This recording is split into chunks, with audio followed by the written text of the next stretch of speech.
जय हिंद साथियों। एक बात जरूर नोट कर लेना, देश अपना हिंदू मुस्लिम से नहीं चलेगा। देश आज़ादी की लड़ाई हिंदू मुस्लिम दोनों मिल के लड़े थे तो देश आज़ाद हुआ था। इसलिए देश को अच्छे रास्ते पर, विकास के रास्ते पर ले जाना है तो सबको मिल के रहना है। हिंदू मुस्लिम सिख ईसाई आपस में सब भाई भाई का नारा जिसने भी दिया था वो बहुत ही बुद्धिमान लोग रहे। इसमें टीका टिप्पणी करने की कोई ज़रूरत नहीं है, लेकिन आज के माहौल ऐसा बना दिया गया है कि गृह युद्ध होने के कगार पे जा रहा है। अब आप लोग बताओ, जो शिक्षा की बात करे, स्वास्थ्य की बात करे, समाजवाद की बात करे, विकासवाद की बात करे तो देशद्रोही है। जो धर्मवाद की बात करे, जातिवाद की बात करे, नफरत की बात करे तो वो राष्ट्रभक्त है। तो ये कैसे वो राष्ट्रभक्त हो सकता है? आप लोग स्वयं इस पर विचार करें और स्वयं सोचें। और मैं तो आपको यही कहूँगा कि आप लोग अपना वोट, अपना मत सोच समझ के दीजिए।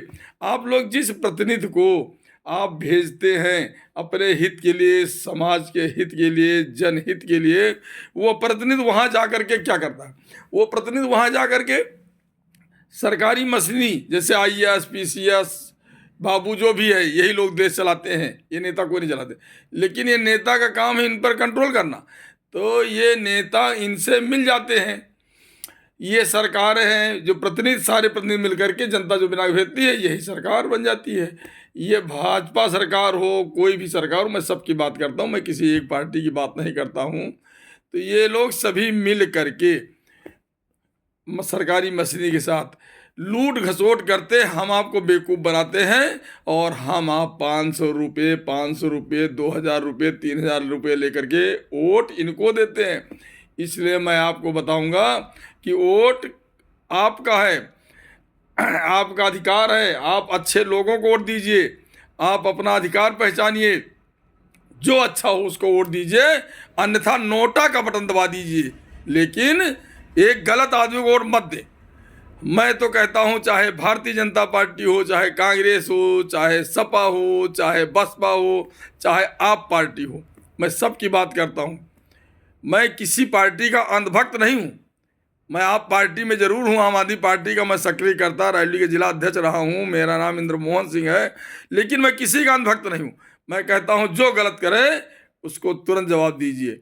वो उसके आदमी वोट मांगने आए तो उनसे जवाब तलब कीजिए कि आपने मेरे लिए क्या किया, मेरे बच्चों के लिए क्या किया, मेरे बच्चों के भविष्य के लिए क्या किया, शिक्षा स्वास्थ्य पर क्या किया, स्कूल का निर्माण अच्छा कराया, अध्यापक अच्छे अच्छे स्कूल में लगवाए, स्कूल की पढ़ाई होती कभी चेक करने गए, हॉस्पिटल कभी आप लोग चेक करने गए, थाना कभी चेक करने गए? जो भ्रष्टाचार बढ़ा हुआ है, बगैर पैसे के कोई काम नहीं होता है। मोटरसाइकिल लेके निकलते हो, ट्रैक्टर लेके निकलते हो, ट्रक लेके निकलते हो तो केवल फोटो लिया चालान, फोटो लिया चालान, फोटो लिया चालान। अरे गाड़ियों को खड़ी करने के लिए रोड के किनारे कोई सर्विस नहीं है तो गाड़ी वाला अगर टट्टी जाएगा, पेशाब जाएगा, बाथरूम जाएगा या गाड़ी खराब हो जाएगी तो रोड किनारे तो खड़े होगी, तो चालान क्यों होता है? मैं कहता हूँ केवल पब्लिक की ही जवाबदेही है, इन सरकारी कर्मचारियों की जवाबदेही क्यों नहीं है? रोड टूटी मिलती है, मैं टैक्स देता हूँ, मेरा कोई पावर नहीं कि मैं उनके ऊपर मुकदमा कर सकूँ।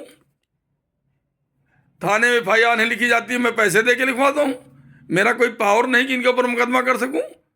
वह सजा इनको होना चाहिए, इनके ऊपर जुर्माना होना चाहिए। मैं लेखपाल से दाखिल खारिज करवाने के लिए जाता हूँ तो मैं इनको पैसे देता हूँ, तब इनका दाखिल खारिज होता है। तो क्या मेरा पावर नहीं है? क्यों नहीं है पावर?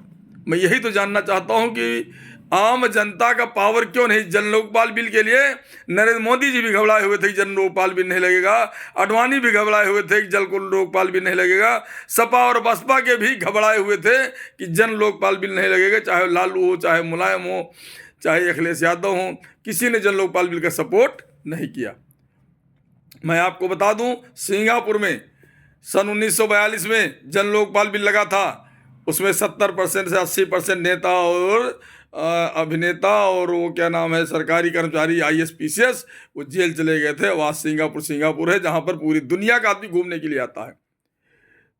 अगर जन लोकपाल बिल लग जाए तो दुनिया देखेगी कि भारत का 80%, चाहे वो भाजपा को 80% नेता जेल में होगा, चाहे सपा को 80% नेता जेल में होगा। अब आप बताओ, जो हालत आज किस वर्तमान की सरकारें ने कर रखी है, केंद्र सरकार ने कर रखी है, किसी सरकार ने की है? क्या आपका देश हिंदू मुस्लिम से चलेगा? क्या आपका देश नफरत फैलाने चलेगा? क्या आपका देश धर्मवाद से चलेगा? हद हो गई।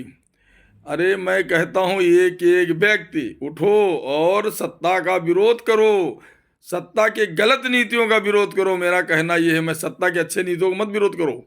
अगर सत्ता में अच्छा काम हो रहा है तो उसका सपोर्ट करो, लेकिन सत्ता की गलत नीतियों को हर एक व्यक्ति का फर्ज बनता है कि विरोध करो और इन्हें उखाड़ फेंको, चाहे जो भी पार्टी हो। और अगर आपके घर वोट मांगने आवे तो वहीं पर जूता लेके खड़े रहो, ये कुछ नहीं कर सकते हैं। और इनसे जवाब पूछो कि तो हमारे लिए क्या किया।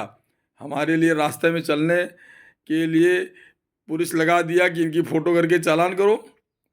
हम अस्पताल जाते हैं तो लाइन लगाते हैं, डॉक्टर हमारी सुनता नहीं, जबकि हमारे टैक्स से डॉक्टर की तनख्वाह चलती है, हमारे टैक्स से पुलिस दरोगा इंस्पेक्टर की तनख्वाह चलती है, डीएम एसपी की हमारे टैक्स से तनख्वाह चलती है, हमारे टैक्स से ये हॉस्पिटल के जितने भी डॉक्टर हैं या शिक्षा विभाग के जितने भी कर्मचारी हैं, अधिकारी हैं, इनकी तनख्वाह चलती है। तो क्या इनको हम साहिब करने के लिए हम अपना अधिकार नहीं पहचानते? ये मेरे नौकर हैं और इन नौकर को आप लोग अब जवाब दो, इनको मुंह तोड़ जवाब दो। एक होना सीखो।